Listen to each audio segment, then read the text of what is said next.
আর cup চা হবে নাকি? ওই নবাব নন্দিনী সপ্তমীকে বলো না, কি করছে সে সকাল থেকে রান্নাঘরে? কি আবার করবে?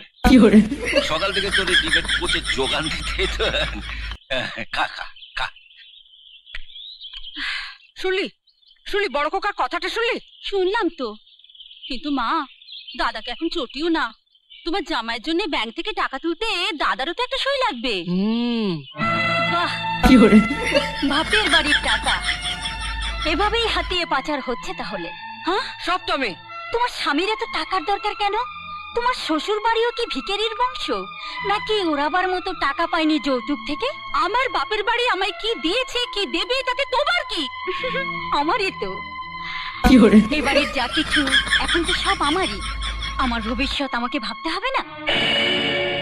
শ্বশুর বাড়ি ছেড়ে তুমি যেখানে পড়ে আছো, এখন তোমার শাশুড়ির গা হাত পা কে টিপে দিচ্ছে? সপ্তমী, দাদা আর এক কাপ চা চেয়ে গেছে, এটা দাদাকে দিয়ে এসো।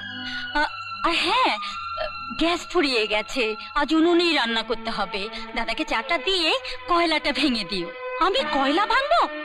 আমি কয়লা ভাঙতে জানি না। সে কি, লোকে সংসার ভাঙতে জানো, কয়লা ভাঙতে জানো না? কি এত বড় কথা!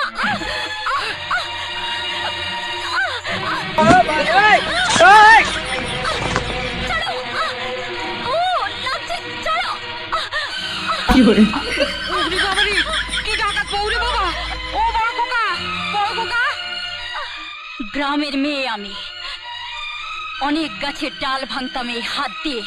তোমার হাতটা সেই ডালের কাছে খুবই ঠুনকো।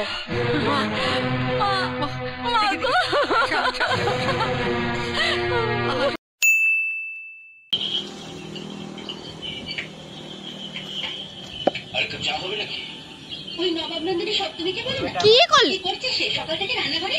ভুলে যাস সকাল থেকে তোর ডিবেট কি করে? আমি কয়লা ভাঙবো?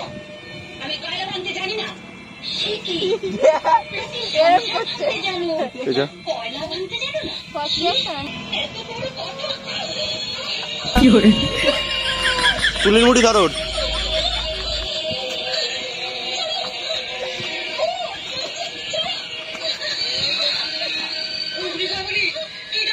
এ সোনালি সোনালি, দাদা দাঁড়া দাঁড়া, চুলো চুলি দাঁড়া ধরে থাক।